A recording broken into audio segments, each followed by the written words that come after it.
دوستو، آج ہمارا ٹاپک قرآن کی مشہور اصطلاح شعور ہے۔ چونکہ ہمارا کام اور ہماری بنیاد اور ہمارا سارا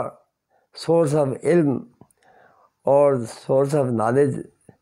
اور ہمارا منبع، سرچشمہ، مبدا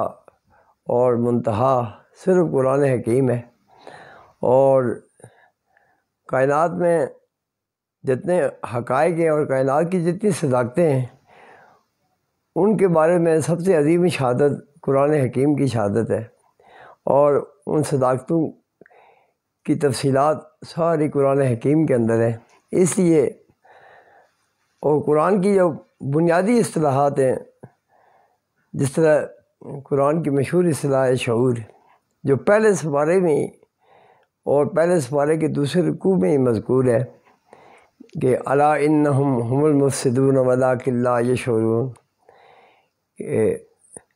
کہ یہی لوگ ہیں،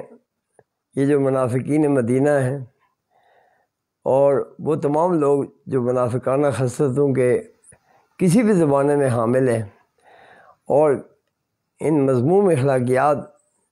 کے جتنے بھی لوگ ہیں ان کے بارے میں قرآن نے کہا کہ یہ زمین کا امن تباہ کرتے ہیں، معاشرے کا امن تباہ کرتے ہیں، اور اپنی اخلاقی سفلگی اور اخلاقی پستی کی وجہ سے،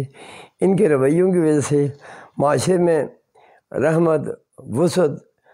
توسیع اور ہمہ گیری اور محبت، جڑت اور اتصال، یہ سارا ماحول جو فطرت کا پسندیدہ ماحول ہے وہ مکمل ختم ہو جاتا ہے، صرف اس لیے کہ دلوں کے اندر جو تنگی ہوتی ہے، اور اسی کی وجہ سے جب انسانی رویے ٹوٹ پھوٹ کا شکار ہوتے ہیں اور جن بد اخلاقی کی وجہ سے شکار ہوتے ہیں، اس کو منافقت کہتے ہیں۔ اور قرآن نے کہا کہ یہی لوگ ہیں جو زمین کا اور معاشرے کا اور انسانیت کا امن تباہ کرتے ہیں، لیکن ان کو ان کے بدترین اور تباہ کن نتائج کا انہیں علم ہی نہیں ہے۔ تو قرآن نے کہا کہ وہ شعور نہیں رکھتے۔ اور اب ہمیں سمجھنا ہوگا، جب قرآن حکیم نے اتنی مشہور اصطلاح استعمال کی ہے اور اتنی عظیم شان، تو ہمیں سمجھنا ہوگا کہ شعور کی اہمیت کیا ہے اور شعور کی عظمت کیا ہے، اور شعور کی علم کے اندر جانا اس کی گہرائی کیا ہے۔ تو ہم نے دیکھا ہے کہ شعور اس حقیقت کو کہتے ہیں کہ انسانی نسلوں کو، اور لاکھوں سال ہو گئے، کم از کم 5 لاکھ سال موجودہ انسانی نسلوں کے آباء و اجداد نے مادے کی جو نیچرل پوزیشن ہے یا اس کی قدرتی حالت ہے، یا توانائی کی جو نیچرل پوزیشن یا قدرتی حالت ہے یا جو خام حالت ہے، اس کو ریفائن کرتے ہوئے، اس کو بہتر کرتے ہوئے، ایک تو مادے کی تنظیم سے انسانی نسلوں نے اپنی ضرورتیں پوری کیں، اور دوسرا یہ ان کو قدرت کے صلہ ملا ہے کہ ان کے ذہن اور ان کے دماغ نہیں بلکہ ان کے مغز وسعت پذیر ہوتے گئے۔ جتنا مغز پہ کام ڈالا گیا اور جتنا مغز سے کام لیا گیا،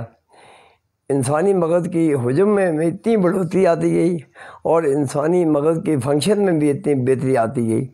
اور اسی طرح انسانی تہذیب، انسانی اخلاقیات اور انسانی شعور۔ اور تیسری بات جو ہے نا، جو قدرت کی صلہ ملا ہے انسان کو اور انسانی نسلوں کو، مادے کی قدرتی حالت پہ غور و فکر کرنے کا، اس کی گہرائی میں غوطہ ہو کر قدرت کی منشا کو معلوم کرنے کا، اور قدرت کی منشا تک اپنے ادراک اور اپنے شعور کی جو رسائی حاصل کرنے کا جو بہترین موقع ملا ہے، اس کے صلے کے طور پر ایک تو انسان نے کام کیا اور انسانی نسلوں نے کام کیا۔ رب العالمین کی وہ مشہور ہوئی وہ نسلیں جنہوں نے رب العالمین کی تخلیق پہ اور اس کی ساری صلاحیتوں پہ، اس کی ذہانت پہ، اس کی عظمت پہ غور و فکر کے عظیم شان خدمات سر انجام دی۔ تو رب العالمین نے ان کو صلے کے طور پر ایک تو وہ صلہ دیا جو فوری صلہ ہے، یعنی کہ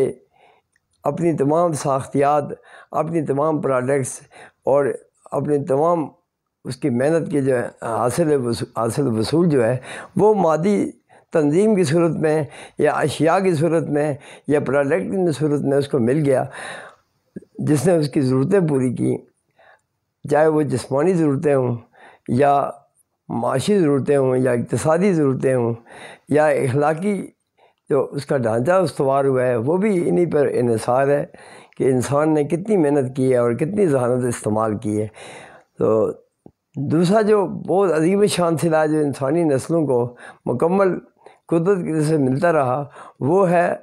کہ پہلی جتنی چیزیں انسان نے استعمال کی ہے، دوسری دفعہ جب انسان وہی ماڈل بناتا ہے تو اس کے نقائص دور کر دیتا ہے۔ اور پھر تیسری بات یہ ہوتی ہے کہ انسانی وہ ایک پرچھائیں پڑتی ہے انسانی ذہن پر کہ سارے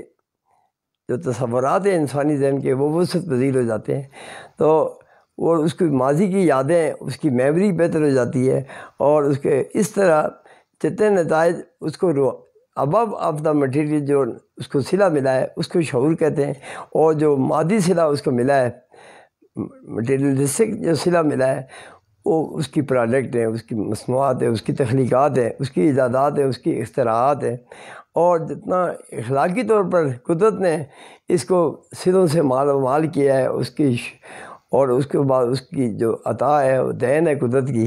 اس نے بے پناہ فیاضی اس پر جو ہے نا ثقافتوں کی بارش کی ہے، وہ شعور کی صورت میں ہے۔ تو لہذا ہمارا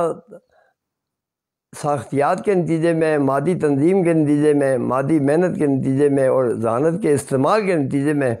ایک تو وہ فوری صلہ ہے جو انسان نے پا لیا، وہ ہے اس کا تجربہ اور اس کی تخلیقی صلاحیت، اور اس سے اوپر جو روحانی صلہ اسے ملا ہے یا ابو آف دا مٹیریل جو صلہ ملا ہے اس کو شعور کہتے ہیں، کہ انسان نے اپنے ماضی کے سارے تجربات کا مجموعی اثاثہ اس کے ذہن کی وہ ذہن کا احساسہ بن گیا ہے، اور انسان نے اگلی جتنی تخلیقات ہیں اور